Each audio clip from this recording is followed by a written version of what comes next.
भारत सरकार, government of India,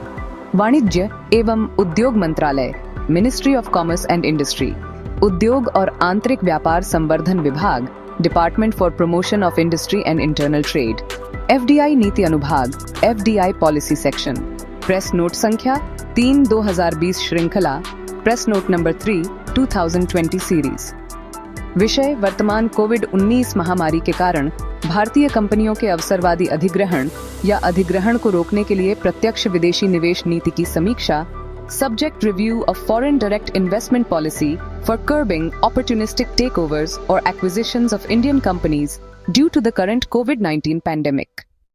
Bharat सरकार ने वर्तमान कोविड-19 महामारी के कारण भारतीय कंपनियों के अवसरवादी अधिग्रहण पर रोक लगाने के लिए मौजूदा एफडीआई नीति की समीक्षा की है और मौजूदा एफडीआई नीति के पैराग्राफ 3.1.1 में संशोधन किया है, जैसा कि समेकित एफडीआई नीति 2017 में निहित है। अनुच्छेद 3.1.1 पैरा 3.1.1 उप अनुच्छेद 3.1.1 एक अनिवासी संस्था भारत में निवेश कर सकती है एफडीआई नीति के अधीन उन क्षेत्रों या गतिविधियों को छोड़कर जो निषिद्ध हैं।